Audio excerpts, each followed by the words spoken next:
All right, everyone is wondering what the future of the Republican Party is after losing the presidency yesterday.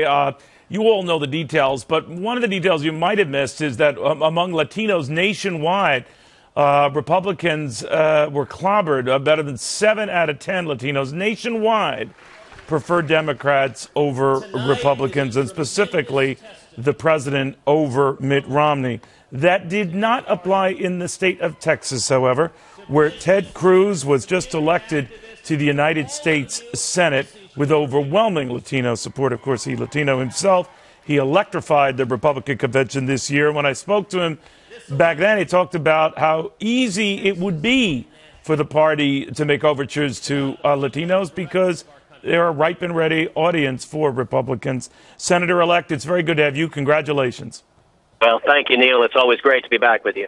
You seem to be different than what's going on nationally or representative of Latino interests nationally. You stand out. Obviously, Marco Rubio, who you'll be joining soon, stand out. What is it, though, that you did that on other levels Republicans could not do? Well, I think as Republicans, we need to do a better job communicating our values with the Hispanic community. The Hispanic community itself is a tremendously conservative community. I mean, those are the values that resonate in the Hispanic community. And, you know, it's interesting if you look at the issues that Hispanics are concerned with. They're the same issues everybody else is. Jobs and the economy are number one among Hispanics in this country. They're worried because the country is hurting. And I don't think we did a very effective job of making the case to the Hispanic community that the policies of the Obama administration aren't working, are hurting small businesses, are hurting jobs.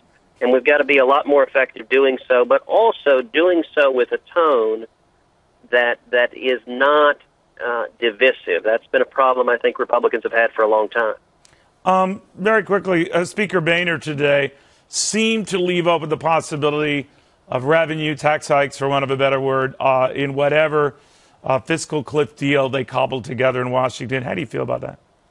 I do not think we should be raising taxes, especially when the country is on the brink of a recession. What about closing loopholes, ending credits, that sort of thing?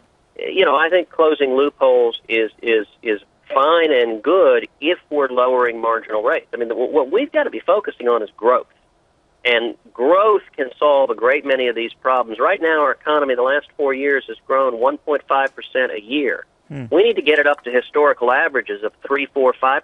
And the way you do that is with fundamental tax reform, with regulatory reform, stopping the burdensome regulations. And if the president means what he said on the campaign trail, that he is interested in working across the aisle to do some of that, then I'll be happy to work with him. Okay. But if he reads this election as a mandate to double down on more and more spending and debt and taxes and regulations, then I will spend every moment in the Senate working to help lead the effort to stop that, because I think continuing down this path would be very harmful to the country. We'll watch closely. Senator-elect, congratulations again, Ted Cruz. Thank you, Neil.